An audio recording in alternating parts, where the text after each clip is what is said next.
ชื่อน้ำตกตักเนี่ย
เด็กเด็กว่ะ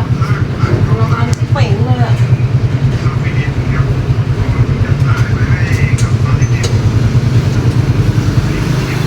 ข้าวในถ้วยก่อนนะข้าวอ่ะ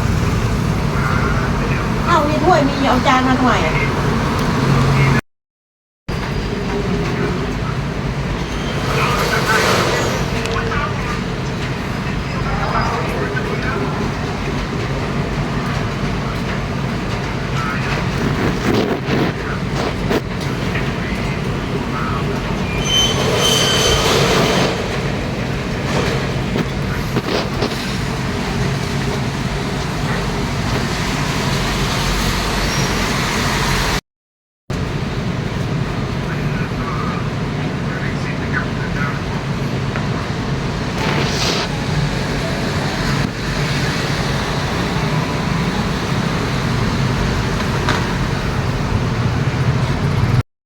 เนื้อไข่2 ฟองทำอะไรกินดีนะ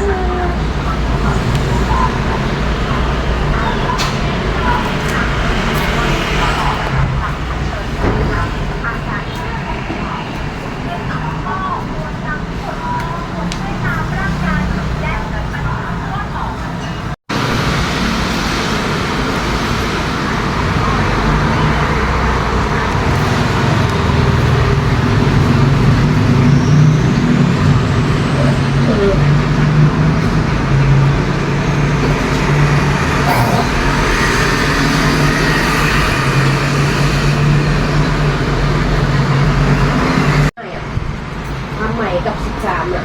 เขาจะแยกกันหรือเปล่าของทีม13ไง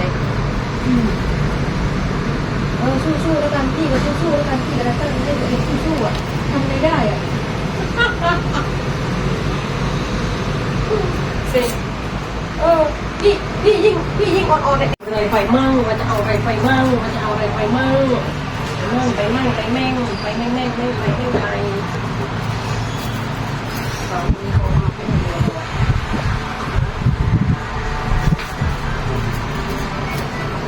ลูกที่เขาให้เนี่ยไม่รู้เลย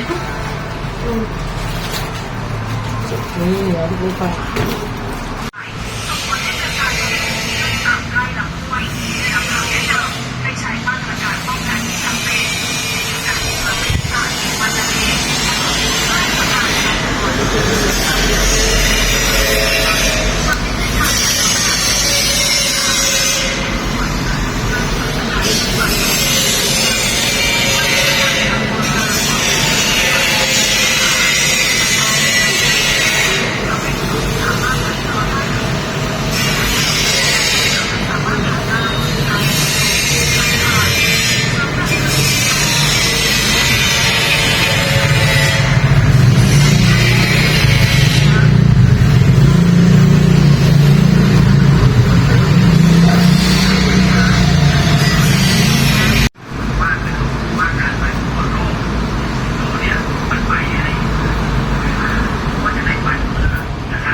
วางแต่ห้องวาง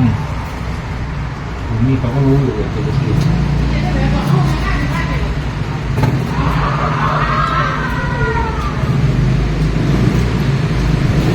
คุณมาบินเข้ามาเดี๋ยวใส่ตอนบินเข้ามาก็ได้เป็นไง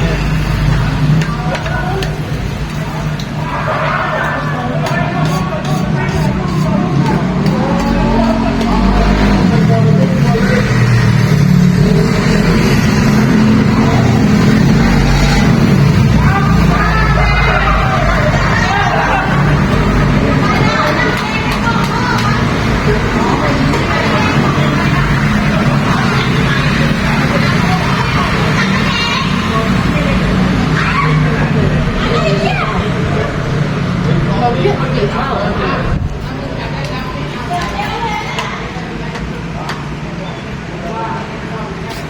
ตายเลยดูไม้สั่นไปหมดเลย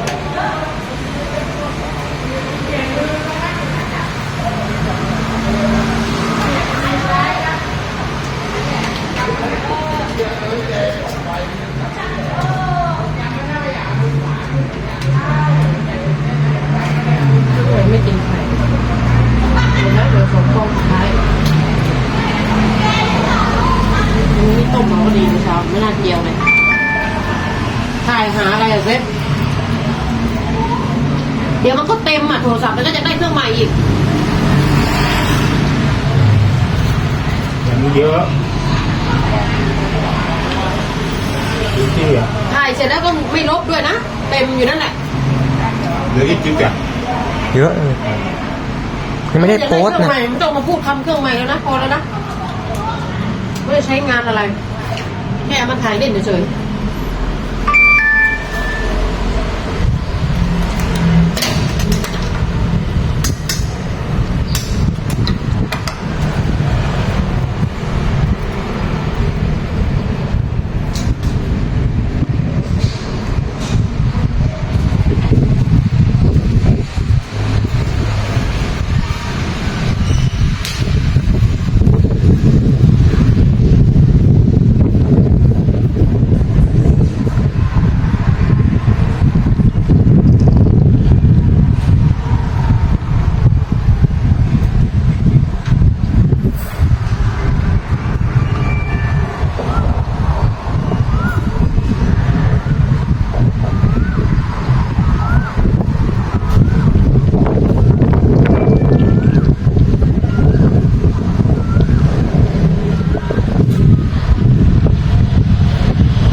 กดรับโทรศัพท์ซื่อๆยังรับบ่เป็นปานนั้นอยากได้โทรศัพท์นั่นกูไม่อยากด่านะว่ะด่าแล้วกูจะบาปนะ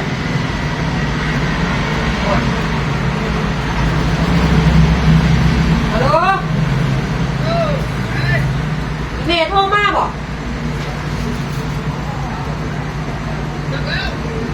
แม่กดตกลงโทรศัพท์เนี่ยตกลงอีเมย์พกหรือสูงพกเพราะโทรศัพท์เนี่ย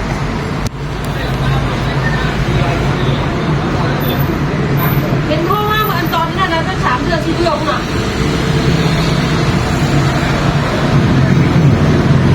โอ้ละกูรับฮัลโหลกูหวานเลยโอ้โหเด็กกูได้หน่อยที่อยู่หน้าเลยอ่ะฮัลโหลยกรับสายเดี๋ยวก็โทรกลับมาอีกเดี๋ยวก็โทรกลับมาแล้วกูรับฮัลโหลก็ไม่มาไม่คุยไม่อะไรเงียบเลย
นะตัวเองอยู่บ้านนั่นนะ โอ้มันจะเกี่ยวเลยไปนั่นเนี่ยประกันไปนั่งแล้วมาใส่รถพ่อก็ไปเนี่ยก็น่าจะก็ไปก็ไปนั่งดูนอนอยู่มันก็นั่งดูนั่งดูกูดิไม่อะไรไปเอาไปกินแล้ว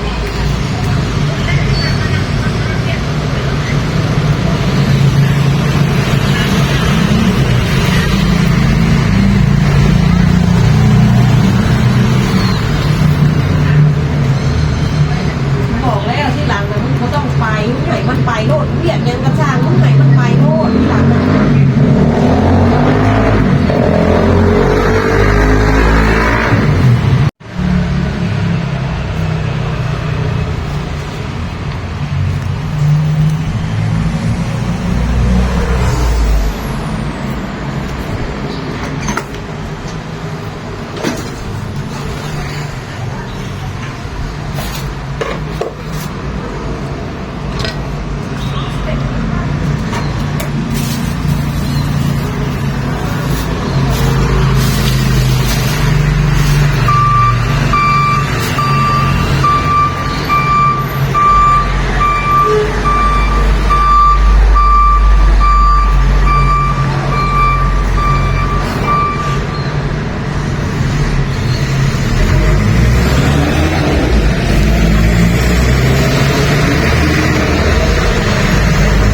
ที่6 ที่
นตกเลยเซ็ตเราจะกินข้าวกับอะไรไม่มีอะไรเลยอ่ะไข่ก็ไม่มี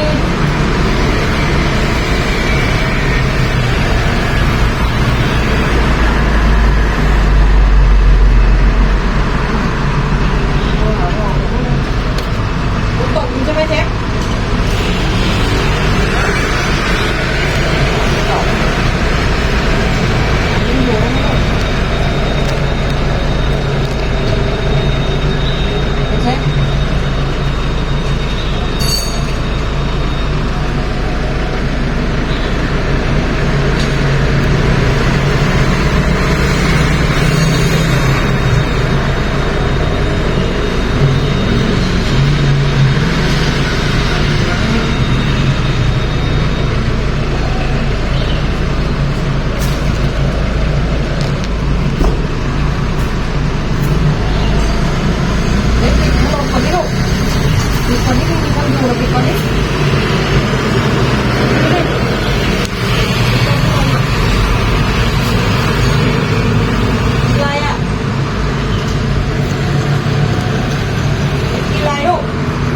เช้ากลางวันเย็นกินหมดแล้วก็เติมแก้วหมดแล้วก็เติมแก้ว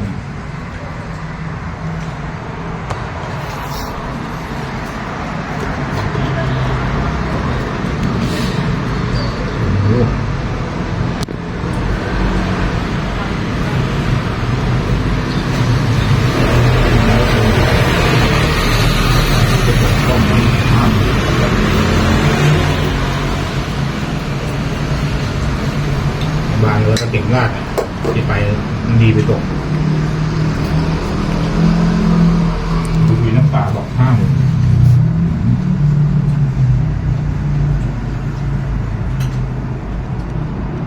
แต่นั้นน้ำป่าดีอยู่30 บาทอย่างเดียวก็มีหัวเดียวก็มีหัวเลยได้ลูกไม่รู้ตัวเดี๋ยวก็ไม่รู้ไม่รู้ เพราะมันไม่ถ่ายทีไงไล่เนี่ยไปเห็นบอกไปหาหมอในเสียเงินก็แล้วเสีย2-3 พันกันยังคือเก่า เราเป็นประมาณนั้นนะอยู่ที่จุดวันนี้ไม่ได้อยู่ที่จุดไรหนึ่งปานเนาะ นั่นแหละ อยู่มาเอาแต่ เพราะว่าเป็นลูกค้าเขาเด้เขาสิพยายามจะสั่นแหละนั่นแหละบอกไว้ต้มแล้วเวลาปรุงถึงระดับให้คนหนึ่งล่างเอาแปรง4,000ที่ไม่ได้ใส่แล้วก็ขูดตรงเปลือกมันมาล่างออกไปสะอาดแล้วก็นับเอาเจ็ดฟ้าแล้วไปต้มเอาน้ำใส่โอนึงให้มันต้มให้เหลือครึ่งโออันนี้เสร็จแล้ว ซึ่งเขาคิดที่แล้ว และเปลือกมันน่ะอย่าทิ่มเปลือกมันน่ะว่าต้องทิ่มเก็บไว้เวลาเขาผู้ใดกินก็คอเนี่ยล่างแล้วเอามาเก็บไว้โลดล่างแล้วก็ตากแดดแล้วเก็บไว้ก็ต้องมันเป็นยาก็ต้องทิ่มล่างให้สะอาดแล้วก็ตากแดดเก็บไว้ใส่ถุงไว้ดีๆนั่นแหละลองให้แกกินไม่ต้องไปกินแล้วยานะน้องกินเบิ้งนั่นแหละมันอาจจะแตกมันอาจจะละลายมันอาจจะเช้าเพราะว่าพอไอ้เส้นมันก็เป็นเมื่อก่อนมันไปผ่าเลยไปผ่าไม่ได้ผ่าไปคบอะไรได้มาออกไม่ได้ไปคบกับมันยังมาเบิ้ลชิดกูลูกคุณของพอไอ้เส้นน่ะวันนี้เลยมันก็มันต้มหน่วยแข้งกินมันบอกว่ามันละลายอยู่นะว่ะมันละลายออกมาต้องกินเบิ้งเพราะว่าหมอคนบอกมานะหมอนั่นนะหมอโบราณบอกนะอันหมอยามันบอกว่ามันยังไม่ได้เงินมันจะบอกให้ยัง